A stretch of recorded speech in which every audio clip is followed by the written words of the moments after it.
अग्रसर हुए और जब जाने लगे वृंदावन की ओर, तब रास्ते में याजी ग्राम पड़ा जहां आपकी माता जी रहती थी। उनके पति का तो देहांत हो गया था, पुत्र विरह में अत्यंत दुखी थी। रास्ते में जब ग्राम पड़ा तो रह नहीं पाए, सोचिए वृंदावन तो जाना है, अब माँ का दर्शन कर लेते हैं, माँ को प्रणाम करके। लेकिन जैसे ही माँ के पास पहुंचे, अरे माँ तो अपने बेटे की प्रतीक्षा में थी। निवासाचार्य प्रभु जी को हृदय से लगाया, रोते रोते आत्महारा हो गई। लेकिन अब फिर माँ ने वृंदावन नहीं जाने दिया। और माँ वृद्ध भी बहुत थी, पुत्र विरह में कातर भी बहुत थी, तो उस समय तुरंत जाना संभव नहीं हुआ। अनेक दिन तक माता जी की सेवा करते रहे, पर वह गौर विरह, वह नित्यानंद विरह, वह द्वैत विरह, वो तो हृदय में प्रज्वलित था। और फिर थोड़े दिन बाद समाचार मिला कि श्री विष्णु प्रिया देवी जी भी अंतर्धान हो गई। तब तो और विरह पुनः जागृत हो गया और सोचने लगे सब परिकर मुझको दर्शन देने के लिए ही रुके थे। महाप्रभु जी मुझसे कौन कार्य कराना चाहते हैं? मैं तो बहुत अशुभ हूं, जहां जाने की सोचता हूं वहीं लीला स्वरूप अंतर ध्यान होने लगते हैं। अब मुझे विलंब नहीं करना। माँ की सेवा की और फिर माँ को प्रणाम करके, माँ अब मुझको आज्ञा प्रदान करो, श्री वृंदावन की ओर श्री निवासाचार्य प्रभु जी चल पड़े। और अब हा वृंदावन कहते हुए हा रूप गोस्वामी, हा सनातन गोस्वामी, हा रघुनाथ भट्ट गोस्वामी, हा रघुनाथ दास गोस्वामी, हा गोपाल भट्ट गोस्वामी, हा जीव गोस्वामी जी, षड गोस्वामी पाद का नाम उच्चारण करते हुए हा वृंदावन कहते हुए पैदल गौड़ मंडल से श्री वृंदावन की यात्रा की। और कितने दिन में पैदल चलते चलते कभी भोजन मिलता था, कभी नहीं मिलता था, पहुंचे।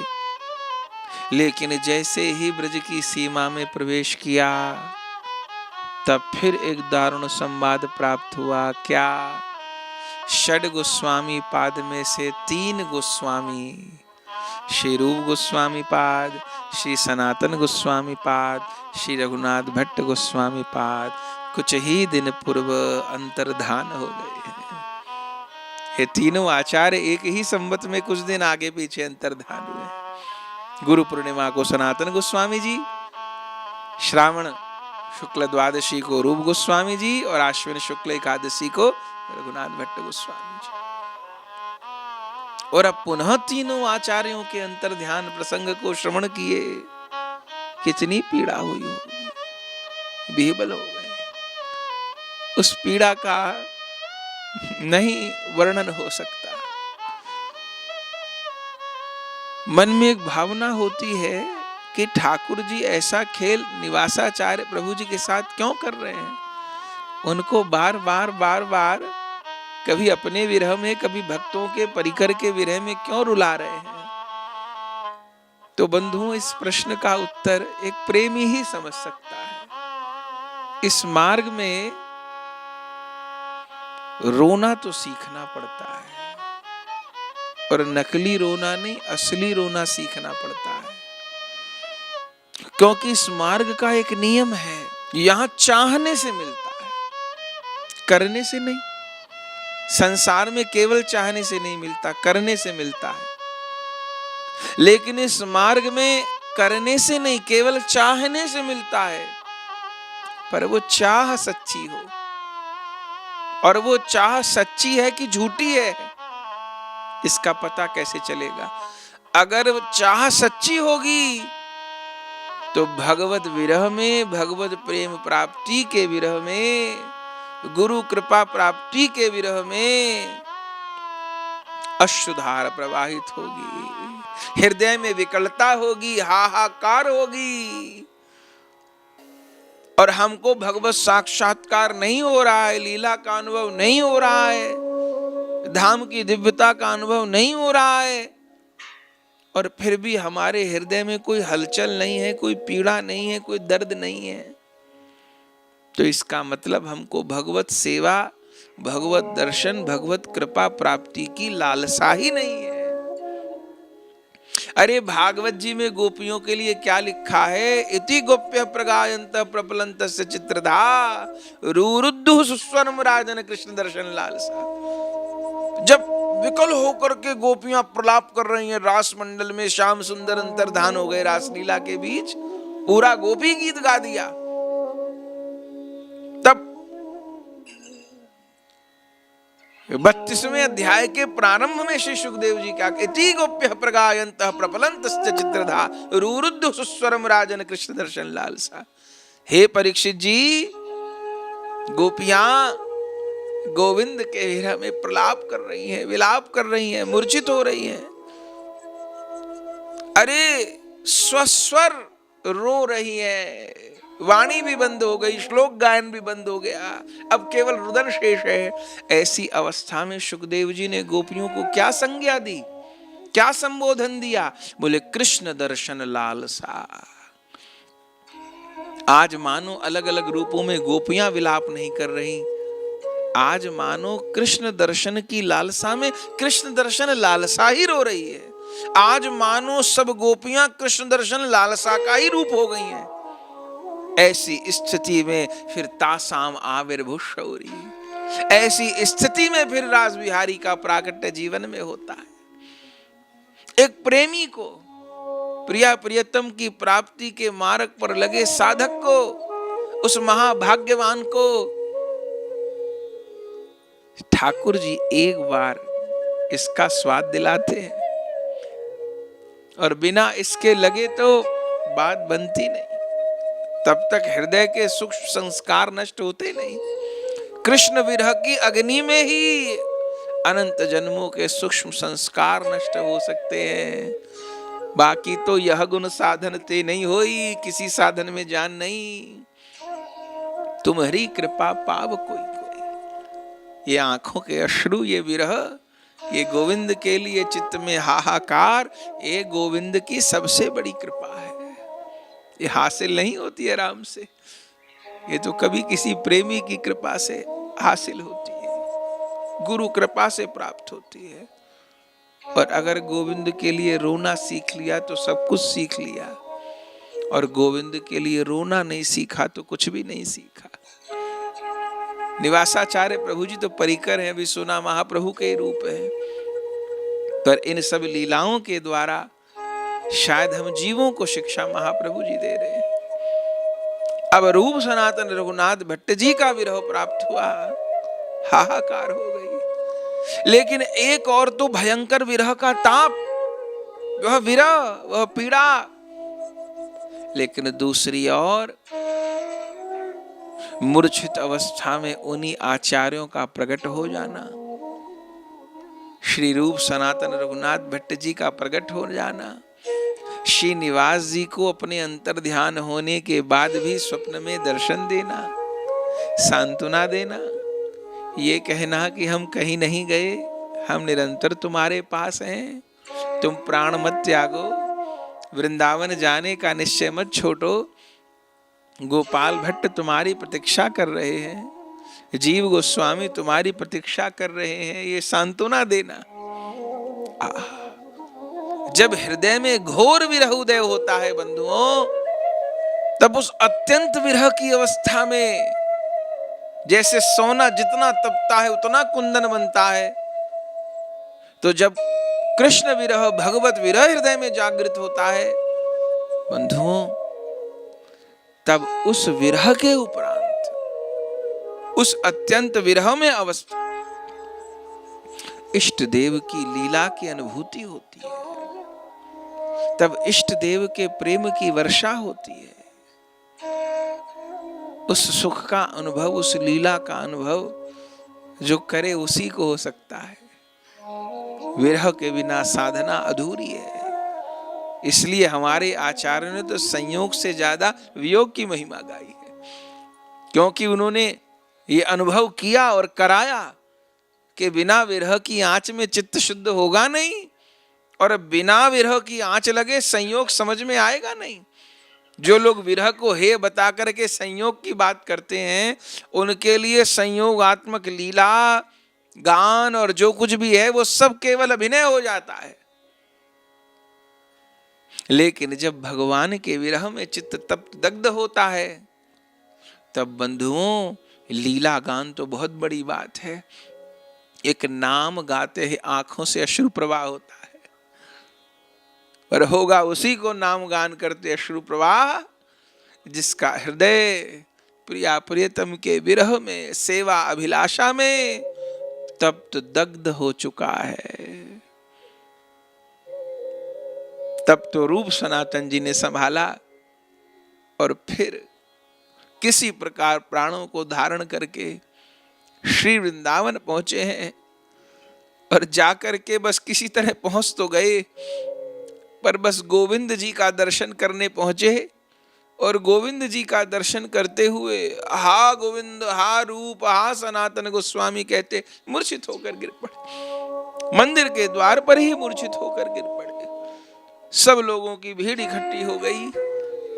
कैसे कौन नवयुवक आकर के मूर्छित पड़ गया, कैसा इसका सुंदर स्वरूप है, मुख से फेन, आंखों से अश्रुधार निकल रही है। सब लोग घेर रहे थे, कोई जानता तो था नहीं ना, पहली बार वृंदावन में आए थे। अरे तभी वहां से हमारे जीव गोस्वामी जी निकले जा रहे थे। सब व्यवस्था तो गोविंद जी की वही देखते हैं ना, ब्रजवासियों की भीड़ थी। लेकिन जैसे ही जीव गोस्वामी जी ने देखा आकर के, वो देखते ही समझ गए, देर नहीं लगी, ये कौन है। क्योंकि महाप्रभु जी ने पहले जीव गोस्वामी जी को स्वप्नादेश दे दिया था कि शीघ्र श्रीनिवास आने वाले हैं, उन पर कृपा करना। तब श्री जीव गोस्वामी जी गोद में उठाकर निवासाचार्य प्रभु जी को कुटिया में ले गए। अगले दिन जाकर के कहीं श्री निवासाचार्य प्रभु जी स्वस्थ हुए। अगले दिन जाकर के कहीं हा गौर कहकर के प्रलाप विलाप कर रहे हैं। किसी प्रकार स्वस्थ किया। और जब पता चला श्रीनिवास जी को कि जिनकी कुटिया में हूं वो जीव गोस्वामी जी हैं, चरणों में पड़ गए। उस मिलन के सुख का तो कैसे वर्णन हो। फिर जीव गोस्वामी जी हाथ पकड़कर गोपाल भट्ट गोस्वामी जी के यहाँ ले गए, जिन गोपाल भट्ट जी ने श्री राधा रमण लाल को प्रकट किया। ले गए हैं और गोपाल भट्ट जी को भी सारी लीला की कहानी तो महाप्रभु लिख चुके हैं, बना चुके हैं। महाप्रभु जी गोपाल भट्ट जी को भी आदेश दे चुके थे श्रीनिवास जी की दीक्षा का। जब जीव गोस्वामी जी गोपाल भट्ट जी के पास लेकर गए, तब कहना नहीं पड़ा, शुभ समय में श्रीनिवासाचार्य प्रभु जी की दीक्षा हो। और तब तो गोपाल भट्ट जी की सेवा प्राप्त हुई। और जो उस समय आचार्य विराजमान थे, राधा कुंड पर रघुनाथ दास गोस्वामी जी, श्री कृष्णदास कविराज गोस्वामी जी, श्री भूगर्भ गोस्वामी जी, श्री लोकनाथ गोस्वामी जी, शेष आचार्यों का दर्शन हुआ।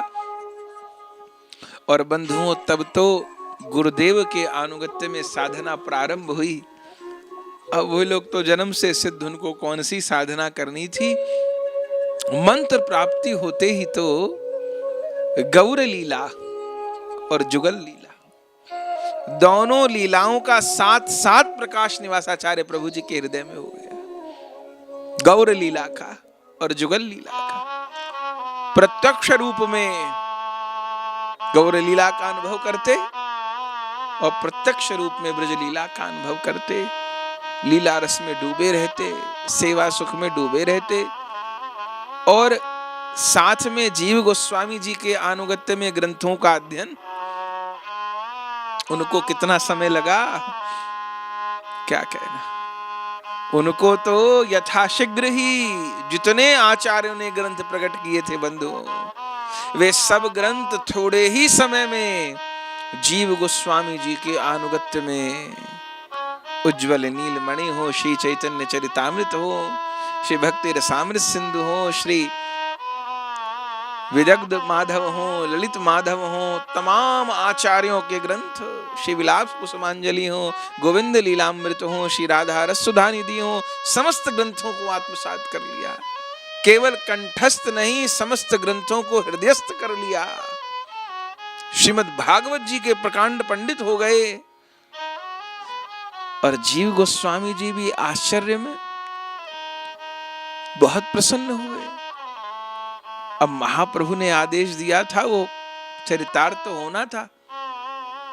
तब एक दिन जीव गोस्वामी जी ने गोविंद जी के मंदिर में उस समय के आचार्यों को, पंडितों को, ब्रजवासियों को बुलाकर सभा की और कहा, मैंने अपने जीवन में श्रीनिवास जी जैसा प्रतिभावान कोई नहीं देखा। इतनी छोटी आयु में, इतने कम समय में जिन्होंने ऐसा ग्रहण किया हो,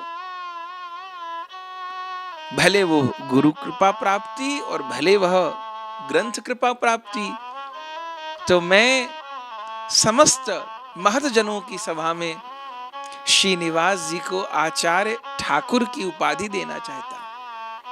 सबने जय जयकार करके सम्मति दी। तब जीव गोस्वामी जी ने ही श्रीनिवास प्रभु जी को श्रीनिवासाचार्य ठाकुर इसकी उपाधि प्रदान की। और तब से श्रीनिवास प्रभु आचार्य ठाकुर, श्रीनिवासाचार्य ठाकुर जी के नाम से प्रसिद्ध हुए। यह उपाधि जीव गोस्वामी जी की ही प्रदान की हुई है। तब तो सारे ग्रंथों को आत्मसात कर लिया। और उस समय दो परिकर और आ गए निवासाचार्य प्रभु जी का सहयोग करने। कौन कौन? एक तो श्री नरोत्तम ठाकुर जी, उनका चरित्र हम लोग कल सुनेंगे। कल नरोत्तम ठाकुर जी की तिरुभाव तिथि भी है। और दूसरे श्यामानंद प्रभु जी। ए नरोत्तम ठाकुर जी साक्षात नित्यानंद प्रभु जी का आवेश है। और श्यामानंद प्रभु जी अभी हमने सुना अद्वैत प्रभु जी का आवेश है। तीनों प्रभु श्री गौरांग, नित्यानंद, श्री अद्वैत प्रभु जी पुनः तीनों आवेश के रूप में पुनः प्रकट हुए, अपनी अपनी लीला का आस्वादन करने के लिए, श्री गोस्वामी पाद के ग्रंथों का विस्तार करने के लिए। तो तीनों आकर के एकत्र हो गए। सबको जीव गोस्वामी जी ने ग्रंथ अध्ययन कराए। और फिर सबकी सम्मति से श्री निवासाचार्य प्रभु जी जिस कार्य के लिए उनका प्राकट्य हुआ है, उनको ग्रंथ सेवा माने प्रचार सेवा, माने सत्संग सेवा, कीर्तन सेवा, कथा सेवा, वैष्णव सेवा की आज्ञा की। और उस समय जितने भी वृद्ध आचार्य थे, लोकनाथ गोस्वामी जी, भूगर्भ गोस्वामी जी, गोपाल भट्ट गोस्वामी जी, सब आचार्यों को एकत्र किया। और जाना तो तीनों में से कोई नहीं चाहता था, ना निवासाचार्य प्रभु, ना नरोत्तम ठाकुर जी, ना श्यामानंद जी। लेकिन गुरु की भी आज्ञा थी और शिक्षा गुरु तो सबके जीव गोस्वामी जी थे ही, आज्ञा थी। अब आपको जाना होगा। जीव गोस्वामी जी तो वृंदावन छोड़कर नहीं जा सकते थे, क्योंकि उन्होंने वृंदावन की बागडोर संभाल रखी थी। जितने भी उस समय भक्तगण आते थे, सब जीव गोस्वामी जी का आश्रय ग्रहण करते थे। जीव गोस्वामी जी जैसा महापुरुष आचार्य इस पृथ्वी पर दूसरा हुआ नहीं बंधु। जैसी सेवा उन्होंने धाम की हम लोग उनके चरित्र में श्रवण किया करते हैं। नाभा गोस्वामी जी उनको वृंदावन दृढ़वास जुगल चरणन अनुरागी कहते हैं। तो जीव गोस्वामी जी के ऊपर वृंदावन सेवा का भार था। रूप सनातन जी के जो शेष कार्य थे उनको पूरा करने का भार था। समस्त संप्रदाय के आचार्य पद का भार था। इसलिए वो परम समर्थ होते हुए भी प्रचार कार्य नहीं कर सकते थे, नहीं जा सकते थे बाहर। उस प्रचार कार्य के लिए महाप्रभु जी ने तीनों आचार्यों की, श्रीनिवासाचार्य प्रभु, नरोत्तम ठाकुर जी, श्यामानंद जी की व्यवस्था की थी। तो उनको आज्ञा प्रदान की। और बंधुओं, तब सब आचार्यों की आज्ञा से तीनों महापुरुष राजी हुए। गोविंद जी के मंदिर में उत्सव किया गया और जब गोविंद जी से आज्ञा मांगी ना निवासाचार्य प्रभु जी ने, तो ग्रंथ में लिखा है गोविंद जी के गले की माला नीचे आ गई। तो गुरु का भी आदेश मिल गया, शिक्षा गुरुदेव का भी और गोविंद का भी। और स्वप्न में आकर महाप्रभु जी भी आदेश कर गए कि जो जीव गोस्वामी जी कह रहे वही करो। तो सोचने की कहां गुंजाइश थी, फिर चले। और वर्णन है कि जीव गोस्वामी जी तो परम अकिंचन थे, उनके पास तो कोई धनराशि की व्यवस्था नहीं थी, पर मथुरा के अनेक सेठ लोग जो उस समय थे, महाजन लोग, जीव गोस्वामी जी के शरणापन्न थे, तो उनसे व्यवस्था कराई गई। क्या व्यवस्था कराई गई बंधुओं? क्योंकि जीव गोस्वामी जी तो करुआ लंगोटी रख करके भजन करते थे। क्या व्यवस्था कराई गई? 4 बड़े लकड़ी के संदूक, बड़े बड़े, 2 बैलगाड़ी और 10 सशस्त्र सैनिक और कुछ राह खर्च के लिए राशि, ये व्यवस्था। 4 बड़े संदूक क्यों? बंधुओं, इतने ग्रंथ हमारे आचार्यों के, यहां कोई एक ग्रंथ पर संप्रदाय थोड़ो टिका है। इतने ग्रंथ आचार्यों के कि ग्रंथ में वर्णन है 4 बड़े बड़े संदूक जिसमें ग्रंथ रखे गए, विराजमान किए गए। 2 बड़ी बैलगाड़ियों पर ग्रंथ रखे गए। और सशस्त्र सैनिक क्यों? क्योंकि दूर बंगाल उड़ीसा की यात्रा करनी है। रास्ते में उस जमाने में लूटपाट का डर था, तो कोई असुविधा न हो, कोई संकट न हो, तो उसके लिए आज्ञा करी। किस दिन गए? अघन मास के शुक्ल पक्ष की पंचमी तिथि को गमन किया। ग्रंथों का पूजन हुआ, परिक्रमा हुई, सबसे आचार्य लोग मिले, कृपा आशीर्वाद दिया। निवासाचार्य प्रभु जी ने नरोत्तम ठाकुर, श्यामानंद जी के सहित सबको प्रणाम किया। मथुरा तक जीव गोस्वामी जी पैदल छोड़ने गए वृंदावन से। गोपाल भट्ट गोस्वामी जी मथुरा तक छोड़ने गए और फिर आगे की यात्रा आपने की। और उन ग्रंथों को लेकर के हरिनाम संकीर्तन करते हुए बैलगाड़ियों पर चले बंधुओं। अब आगरा होते हुए आगे बढ़ रहे हैं। अब बंगाल में, उड़ीसा में, आसाम में, इन सब क्षेत्रों में, पूर्वी भारत के समस्त अंचलों में प्रचार करना है। आगरा होते हुए इटावा पहुंचे और इटावा से फिर राजपथ को छोड़ दिया, वन मार्ग में प्रवेश किया। क्यों? बोले जिस वन मार्ग से महाप्रभु जी नीलाचल से वृंदावन आए और वृंदावन से नीलाचल लौटे, उसी वन मार्ग से जाना है। तो उसी वन मार्ग से निकले जा रहे थे। सशस्त्र सैनिक साथ में थे ही, हिंसक पशुओं का समाधान हो सके। चलते चलते चलते चलते खूब आगे बढ़े और गौड़ देश की सीमा पर पहुंच गए। वहां पर गोपालपुर नामक स्थान पड़ा। तब बीच बीच में रुकते ही थे। तब एक गोपालपुर नामक स्थान पर श्री श्यामानंद प्रभु जी ने निवेदन किया, तो उस रात वहीं रुकने की व्यवस्था हुई। तो जो कुछ प्रसाद आदि की रास्ते में व्यवस्था होती थी सब लोग पा लेते थे और फिर सब लोग विश्राम करते थे, क्योंकि फिर सुबह ही चलना होता था। और जो सशस्त्र सैनिक थे 10, उसमें से भी 5 सो जाते थे और 5 रात को पहरा देते थे ग्रंथों का और सबकी रखवाली करते थे। तो बाकी सब तो विश्राम कर रहे थे, 5 सैनिक पहरा दे रहे थे। तभी अचानक एक बहुत बड़ी राजा की सेना आती दिखाई दी, जिनकी हाथों में मशाल हैं और तमाम अस्त्र शस्त्र हैं।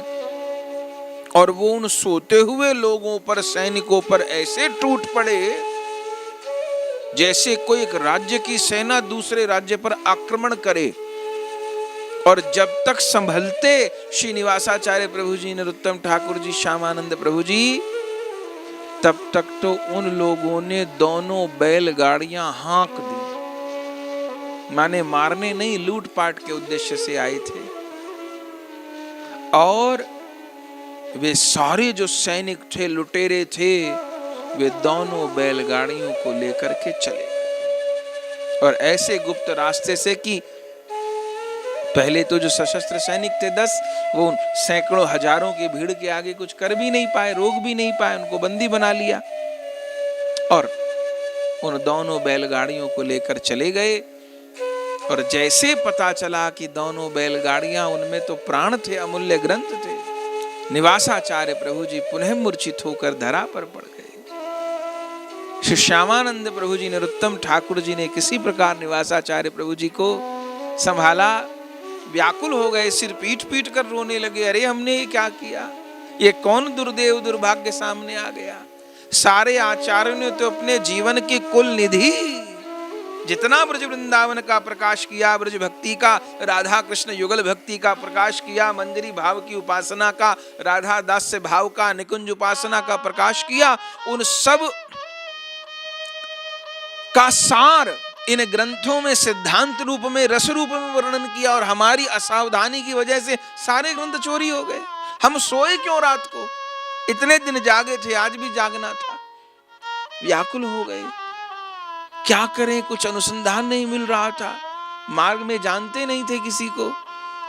जीव गोस्वामी जी को पत्र लिखा, सबसे पहले जीव गोस्वामी जी को पत्र लिख दिया। और उसके बाद श्री निवासाचार्य प्रभु जी ने किसी भी प्रकार तब तक अन्न जल ग्रहण नहीं करूंगा जब तक ग्रंथ प्राप्त नहीं हो जाएंगे।